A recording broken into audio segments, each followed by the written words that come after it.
আসসালামু আলাইকুম, কেমন আছেন সবাই? আমি নাসরিন ইসলাম রোজকার মতো চলে আসছি আর একটি নতুন ব্লগ নিয়ে। আর আজকে শুধু রান্নাবান্নাই যা যা হলো সেগুলো আপনাদের সাথে শেয়ার করব। আর এই রান্নাবান্না নিয়েই হচ্ছে আমার আজকের ব্লগ। আর একটা কথা বলি, সেটা হচ্ছে আজ হচ্ছে 12ই রবিউল আওয়াল, সোমবার, মিলাদুন নবী মোহাম্মদ সাল্লাল্লাহু আলাইহি সাল্লামের জন্মদিন এবং মৃত্যুদিন। আজ ছুটির দিন তো অবশ্যই সবাই জানেন। বাসায় একটু অন্যরকম রান্নাবান্না হলো। প্রতিদিনই সাহেব বাচ্চারা সবাই আসলে ব্যস্ত থাকে। ছুটির দিন মানেই হচ্ছে আমাদের বাসায় আনন্দ আর হচ্ছে খুশি বা ঈদের মতো মনে হয়। তাই আজ যেহেতু ছুটি, সবাই বাসায় ছিল। বাচ্চাদের এক একজনের এক এক রকম খাবারের বায়না ছিল। চেষ্টা করলাম সবার সব ধরনের বায়না পূরণ করার জন্য। আর টেবিলে খাবার দাবারগুলো রেখেছি। খাওয়া দাওয়া এখনও দেরি, এই জন্য আর আসলে পরিবেশন করা হয়নি। যেভাবে রান্না করেছি ওভাবেই জাস্ট টেবিলে রেখে দিয়েছি।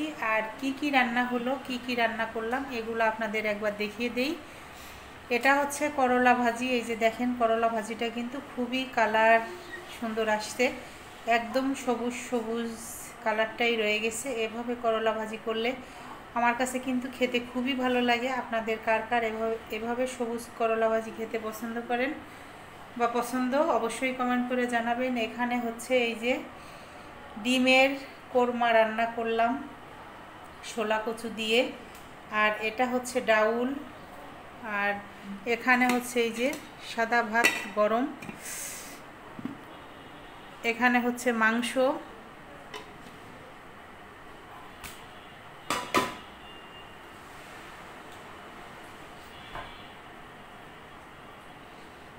আর এটা হচ্ছে পোলাও, একদম প্লেন পোলাও রান্না করলাম।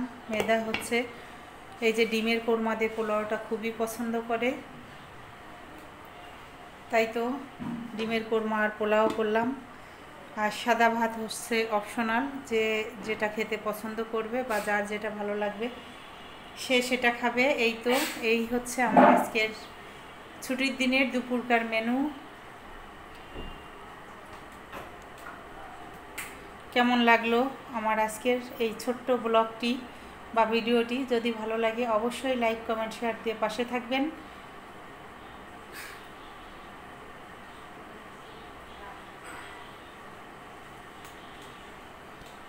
দেখা হচ্ছে নেক্সট অন্য কোনো ব্লগে। সবাইকে আল্লাহ হাফেজ জানিয়ে শেষ করছি।